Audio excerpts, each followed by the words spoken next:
bonjour ma grande famille, bonjour la famille, bonjour tout le monde, bonjour. Beauté, Nabiso Nyonso et Païwapi Dozwami. J'espère que vous allez bien par la grâce du Seigneur. En tout cas, de notre côté aussi, ça va par la grâce de Zambewana. À continuer, kaka, na kobake la biso, na protéger, na kokunde la biso. En tout cas, par sa grâce, ça va. Na pesi bino beauté, na kombo na Yesu. Na lingi bino mingi, vraiment. Toye lisusu lelo kaka ndenge ezalaka mpona kopartage ntango tozosungana boye ntango tozopartage boye ezosala bien moko na moko azose retrouve mpe azozwa oyo ezali part na ye ekembo lokumu mpe masan joli ezozonga kaka epai ya ye moko tata nzambe mokeli na ngai na yo e mokeli na likolo mpe na se na yango wana esengeli totia ye na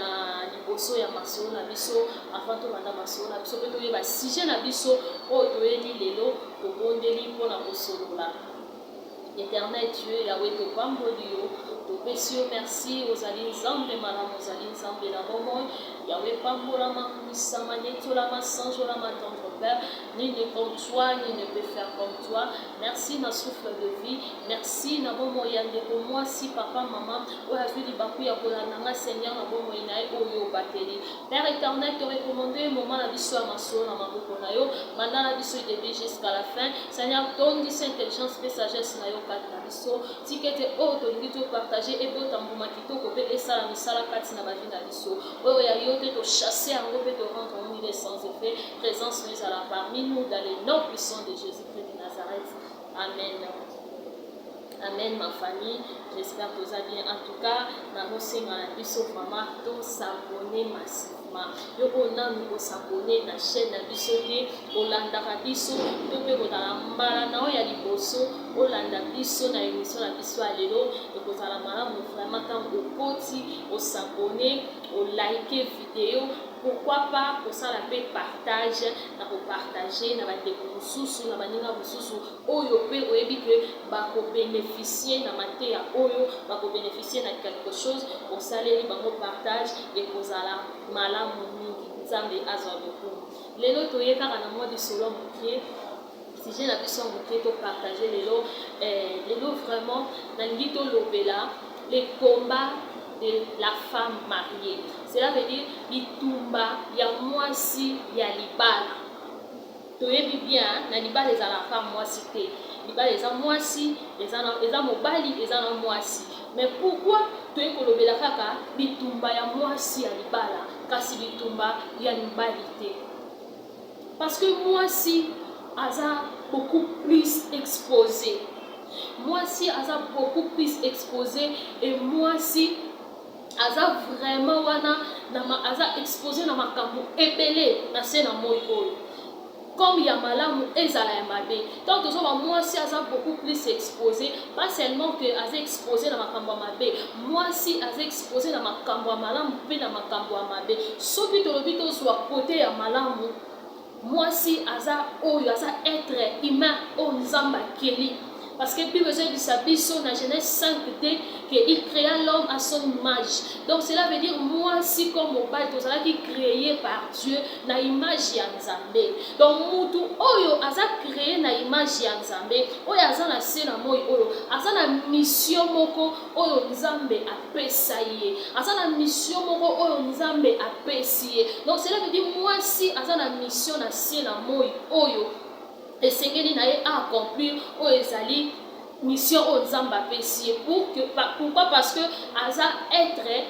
oyo Nzambe asali azali ekelamu ya Nzambe lokola mobali pe aza na mission na se na moi et mwasi pe aza na mission na se na moi yango wana koloba ke mwasi aza exposé na makambo ya malamu aza pe exposé na makambo ya mabe et Nzambe pa aza na besoin na ye Nzambe aza na besoin na ye pourquoi parce que aza être oyo akeli azali oyo aza na mission esengeli accompli côté ya makambo mabe tozomona diable pe azo utiliser mwasi na makambo ya mabe diable azozwa mwasi comme instrument moko ya ko faire chuter batu ebele tozwi comme basali ya Nzambe bakonzi minene batu ya ndenge na ndenge na makambo ebele oyo diable aza na posa akwesa mingi tozomona que diable azo utiliser mwasi. Donc yango wana tolobi mwasi aza beaucoup plus exposé et mwasi aza instrument moko o azali vraiment puissante, alors très forte. Mwasi aza puissante, aza instrument aza puissante, aza oyo nzambe aza na besoin na ye et diable pe aza na besoin na ye. Alors libala eza esika to pe eza eloko ya esengo. Libala eza eloko oyo tangu mutu aza na kati na yango mutu esengeli a se retrouver na kati na libala mutu il faut à vivre bonheur parce que mariage eza institution divine. Donc cela veut dire eloko oyo eza institution divine eza eloko ezalaka toujours na bonheur parce que ye moko instituteur ya mariage aza mutu ya esengo. Nzambe ye moko aza mutu ya esengo, aza mutu ya kimia, aza mutu ya kimia ya esengo. Pe eloko oyo ya pesi et ça n'a jamais accompagné na chagrin moko. Donc cela veut dire libala tant mutu aza na kati na libala et Seigneur na mutu a se retrouver et Seigneur na mutu a vivre bonheur, à vivre esengo, à vivre paix na kati na mariage na ye. Yango wana komona que mwasi aza bité face ya ba serpent. Tout le monde a déjà serpent à liboso qui n'a pas séduire moi si na jardin d'Éden. Pourquoi serpent wana bazala ki moi si na mobali na kati na jardin? Pourquoi serpent wana kenda ke pas mobali directement te mais abanda ki na ne pas ya moi si akenda ke pas ya moi si c'est parce que ayeba ki que na nzela ya moi si nde akwa atteindre mobali facilement. Il faut atteindre tout d'abord moi si parce que moi si oyaza mur na parole de Dieu et ça passe pour au isaïe. Kasi mwasi oya sana nulolenge wana asala mwasa yokaka facilement. Ya mwana tomoni mwasi na jardin d'Éden apesaki serpent litoi. Tant apesaki serpent litoi et ayokaki ye ayebaki na kozala séduit, ayebaki na kokwesa. Ba serpent nini oyo bazo séduire femme mariée. To pe serpent nini akoki ko séduire femme mariée oyo akoki ko komema combat ya femme mariée dans le mariage. Yamwana tolobeli le combat de la femme mariée. Parce que moi si aza tout autour de ça na ba serpent. Oyo kaka ke moi si ye moko soka se laisser faire. Soka pesi litoi, soki asali attention te akokwe sama. Na yango wana esengeli na ondeko na mwasi tangu oza na kati na libala il faut oyeba bitumba na yo na libala na yo eza nini po oyeba na ko faire face na yango parce que tangu yo oza na kati na libala soki oyebi bitumba na yo te soki oyebi te loko nini ekombataka yo soki oyebi te loko nini etelemelaka yo na kati na libala eza pasi po ovivre bonheur okozala mutu okobanda kolela dans le vide oza na eloko wana eza kaka liboso na yo eza kaka tout autour na yo ou bien eza yo moko nde à cause ya kopesa litoi ya kosede ya koyoka nde oyebi na vivre ba combat wana esengeli oyeba combat na eza nini bitumba na eza nini po oyeba ko faire face na yango pe oyeba na ko s'éloigner na yango parce que moi si tanga komi mur na parole de Dieu moi si tanga comprendre bitumba na ye moi si tanga yebi ke loko o na ko s'approcher na ngote no kite na kweya ou bien na pesa litoi na ngala za la séduire eza malam kasi moi si ayebi na nute azali na ye donc azana ayebi na nute bitumba na eza nini mwasi azokende kaka lolenge wana azaka kaka lolenge wana ndoso mona basi ebele lelo bazolela dans le mariage po azoyeba bitumba te azoyeba te nini oyo azofaire face na yango ba serpent wana bazali tozozwa ya liboso ezali ba ex ndeko na nga mwasi yo si obala nzamba sala yo grâce okutana na mutu oyo aya honorer libota na yo devant ma parents devant l'état devant biso pe bato ya mokili tomoni tobeti maboko tosepeli topesi ba félicitation okoti na ndako ya mutu wana oyebi ke na nsima na yo passé etikalaka passé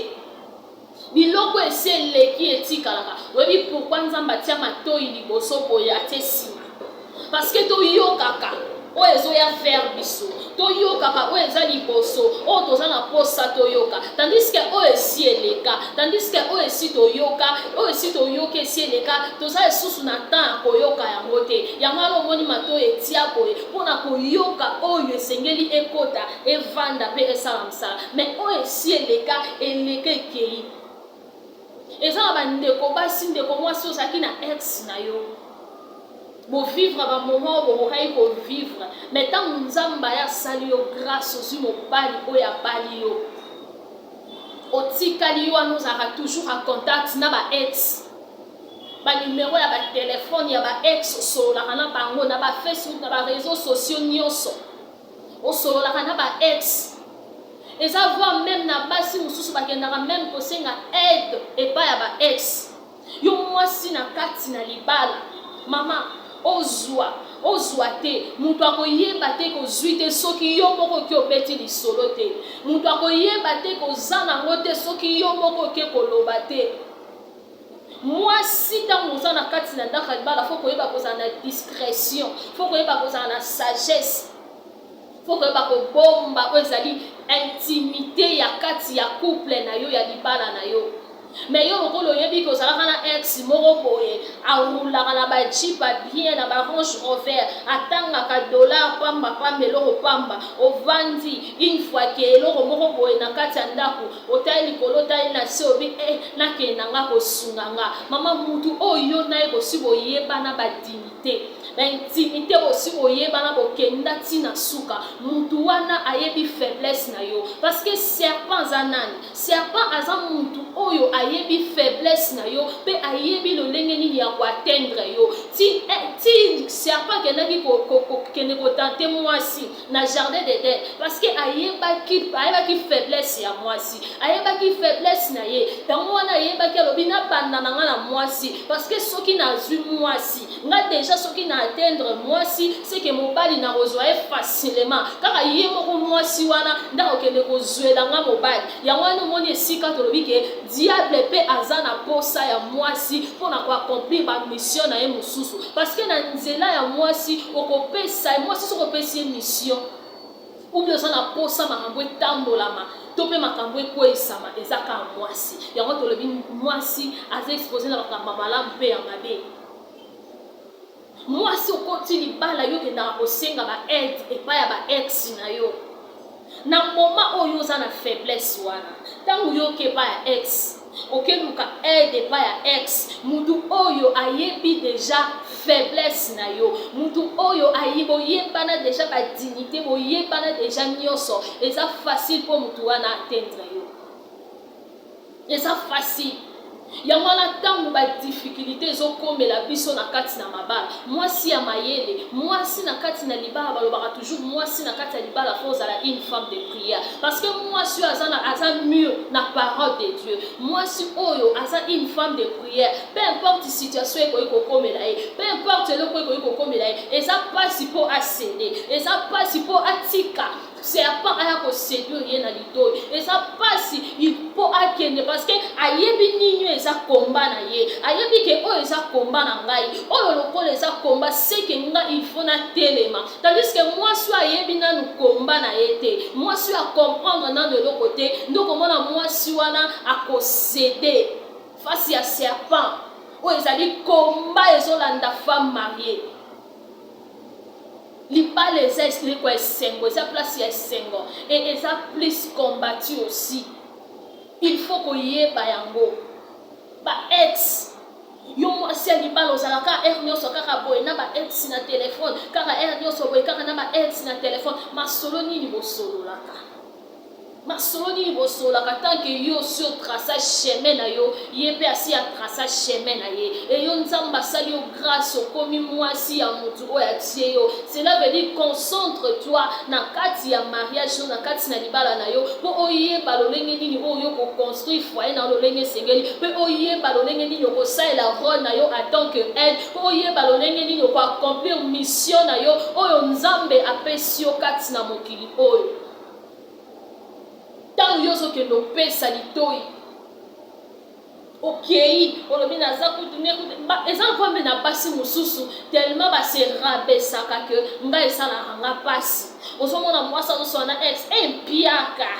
piaka moye te mikolo opena piaka sililanga ta mega mikolo opena piaka salelanga ta mwa transfert moko boye mwasi na kati na libala tout d'abord ozopesa na mobali no kilo te ozopesa nanu mobali na yo valeur te epuis libala yango bato bamuta oconsidere muta bamona ngo na valeur te donc aomono déjà eloko moko boye ke ntango aoyoka na ye posa aoya ozwa yo oke esala na ye eloko alingi asala akoya kozwa yo parce que yo moko cédé.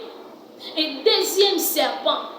ezali ba mauvaise compagnie ndeko nanga mwasi même Bible ezobisa biso ke fuyez les mauvaises compagnies yo tambolaka na nani en tant que femme mariée mwasi ya libala bato nini oyo tambolaka na bango bato nini oyo fréquentaka masolo nini oyo yo na bango bobetaka toboyi te biso nyonso toza na baentourage toza na baconnaissance baami bato ya ndenge na ndenge balobi pete ke ntango yo bali okanisa bato nyonso tout ennemi parce que dans la vie on ne sait jamais mais eza kaka ke oyeba limite na yo oyeba esika nini oyo okomeli oyo peut-être bango nanu bakomi te ozala na limite moko boye yo na bango masolo oyeba masoli bobanda kosola ntango bozalaki bino nyonso tu bacélibataire ntango bozalaki bino nyonso tu na vie ya kimbeya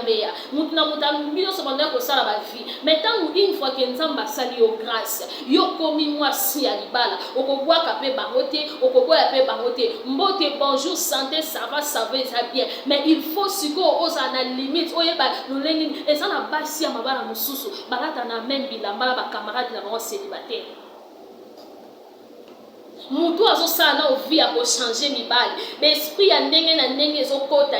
ezokota ye kati ya nzoto mais yo oza na eloko oyo balobi eza sacré oza na kati ya mariage eloko eza sacré oza na kati ya eloko eza institution mais yo ozokende ozwa elamba ya mutu oyo azotambola azochange mibali bemilimo ya ndenge na ndenge ozosala echange ya bilamba mwasi ya libala pesanga na operiki na o wana surtout eloko ya mutu oyo ma copine pesanga na periki na wana toza na sortie moko na papa toza na fête moko pesanga na mona ki olate perruque moko ya sepela nango pesanga perruque no wana na lata moi chaussure na wana robe no wana sala moi si alibala est-ce que ozoyeba nanu komba oyo ozo faire face na yango est-ce que ozoyeba nanu bitumba nanu ntina nokoti na kati ya libala no wana oyebi nanu bitumba nini oyo oza nango oyebi nanu bitumba nini ya famille ya mobali na yo parce que ntango tobalaka ntango okoti na libala yebaki okomi na bitumba bitumba kote ya mobali bitumba kote na esangani donc ozofaire face ya biloko wana nyonso cela veut dire il faut bosimba na main dans la main boyeba ndenge nini ya kotelema mpe ya kofaire face na bakomba wana mais ntango yo koti ozaka na distraction omona kaka ke baomona nga na bali na sapaka te baomona nga na bali nasalaka boye te okomi ti kokende kodefa mama luka tolinga bachola na bango yo lelo parce que oyebi relation na yo na nzambe luka bachola yo lelo parce que oyebi eloko nini yo nzambe azobolisela yo ondimi humiliation po lobi kaka bato wana nde baochange langage mais tandis que ntango yo ozokende kozwa botutu ozokende ozwa mikumba ozokende ozwa bacharge ya libanda ozoya kobakisa na kati na ndako na yo na oyo yo moko oza nango ozokoka même pas kofaire face ozokoka même pas kosilisa yango les combats de la femme mariée mwasi ya libala esengeli oyeba yo moko komba no eza nini oyeba yo moko eloko nini ozofaire face na yango oyeba yo moko et troisième serpent eza mpe na bafaux prophète eza na bafaux prophète mosusu oyo bayaka mpona kodétruire mariage mpona kodestabilize ozomona ke mwasi na mobali ezalaka malamu mwasi na mobali bosambela na église moko eza malamu mwasi na mobali bozala na même vision même morale spirituellement na kati na etonga oyo ezalaka ke na ntongo mwasi ake na église na ye boye mobali ake na église na ye boye mwasi azoyoka ya kuna Surtout biso pasi pour na fait ça kaka écoute koyoka. Moi si soka yoki a commis séduit. Moi si soka yoki a lâché na a mitiki. Et ça va faux prophète mususu o baso kota baso détruire ba mariage. Akokota emission ya mobali wana asa mobali vinote e mobali wana asa boye e mobali wana okomona mwasi akomi emporté ou bien soit ba semer éloignement moko kati na mariage, tandis que batumi balé o bazana kati na libala soki na kati ya libala séparation ekoti na kati ya mbeto ya libala ekoti na kati ya libala eza déjà okufa nyonso yango wana. Tant yo zana mutu oza déjà na baduti po bayebisaki yo po baexplikaki yo e oye na kati ya ndako na yo okomi koseloigner na mutu oyo zana ye même pas koyebisa ye ke mobali na ngai yoka prophète wana lobaki bobe bayebisaki nga boye mais na yo moko kaka olobi il faut ezaka eza solo, il faut ezaka eza bongo, il faut ezaka eza solo ale yo wana oseloigner okomi mwasi impoli na kati ya ndako. Et ça n'a pas si tout qui est politesse tout sur comme on a quatre ma balle et ça comme foutement et ça la comme foutement pour la ligne il faut pas s'aimer déjà à yoki tellement que après ça qu'il y a yoki a comme déjà séduit donc l'autre on est côtier au moment là moi c'est comme une impolitesse moko na kati ya libala ya moi na ndeba combat ya moi si ya libala même mobali a comme étonné moi si on a la balle qui a ça qui boité na ndaku na ngai na ndaku na bango afana bala ya zaki boete asalaki na soumise na koti ata na libala te asalaki respect na komi kitawanda koyoka nga mais une fois que moi c'est que koyoka biyoka yoka libanda une fois que serpent wana ye alobi na ye a séduire ye et moi si ayebi na komi tika et moi si wana eloko wana koti kati na ye impoli moi c'est combien poli moko terrible na kati ya libala moi ça comme ko manquer mobali respect ko katela mobali mangala ko loba na mobali makambo mobala oloba moi ça komi kuna mobala ça moi ça komi kuna ndeko mwasi yeba ko ezali combat na yo ko yeba na ko faire face na yango. Et quatrième combat eza ba loi ya famille. Tout ça na ba famille ko eza na ba lois établies, tout ça na ba famille ko eza na ba réclamation na kati na famille na bino réclamation moko ko elobama eloko moko ko esaleme lobama yo lokolo yebi na yo angote mama okenda o libala kaka bongo oluka ko yeba te koma na eza nini esangani na oyo ya mobali okomi ko faire face na yango ba combat to pe ba réclamation ya famille et se manifestaka na façon nyonso mususu komona pe ba tieki ndumbe pa ya mobali yo kanisaka ake eza bitumba ya mobali eza bitumba na ete eza ya yo parce que na libota no baloba yo ko bala te donc cela veut dire tangu yo bali okoyi ko vivre un bonheur en mariage te tangu yo bali okoyi ko vivre sengwa o eza na kati na libala te donc il faut serpent wana aya akota a séduire mobali na yo il faut serpent wana aya akota a semer venin na ye kati na libala na yo et mobali akomi ndumba mobali ndumba mobali bilinga mobali bibota mobali boy moi ça lobi nga anakoka te foka na divorcer kasi loko nde diable alinga yango wana po yo fo zonga na parcelle familiale po yo fo zonga penza na ndaku ya libota na yo bala indeni yo koko bala ndenge nini donc c'est que yo fo zonga donc bakokai ko boma yo te bakokai ko peso maladie moko boye te soki eloko moko boye te batiaka kindumba pa mobali po yo okoka ko supporter eloko wana te po yo okoka ko vivre eloko wana te o divorcer o zonga okomona ozongi boye mobala bayine mwasi mususu à l'aise kimia bafai na bango kimia o abala te abala déjà o bafandi bien na mwasi na ye mama oko comprendre te biloko nyonso ekomaka na kati ya libala mwasi ya libala fo koyeba kombano eza nini fo koyeba euti wapi eza komba oyo euti wapi eza komba ya nani eza komba nini ba comportement mususu mibali ba affichaka mobala banda kopesa mbongo omonaka mobala kabela bosuti mbongo mobali yo pomona ngo boye ka mbongo wenze mobala akokozwa salaire akokosala cope moko boye eloko moko boye aya olakisa mbongo te akobetelo lisolo te nyonso wana eza bakomba ya mwasi ya libala nyonso wana eza bakomba po peut-être outi na réclamation ya libota oyo kokai kobala te yo koko vivre bonheur te mosusu mpe babala na bango me bavivre bonheur ya libala te okota na libala omona mbongo ya mobali te mobali alakisa yo mbongo te okota na libala oyebaka makambo mobali asalaka te donc oza wana kaka lokola esclave tellement ke oza esclave na butu bakanga yo deja okovivre bonheur to kosepela te e esclavagisme wana elandi yo ntina moi ntina kati na ndako ya libala na yo alors ezosenga oyeba bitumba na yo mpe oyeba lolenge ya kofaire face nango okofaire face na bitumba na yo ndenge nini c'est dans la prière rien d'autre. C'est dans la prière. Kaka na kati na losambo ndoko yeba bitumba na yo poko faire face na yango pe okokweisa yango. Soki okeyo tie luto ipa baninga mama divorcé nga mobali osali nga belelo lobi na midi to divorcé to silani.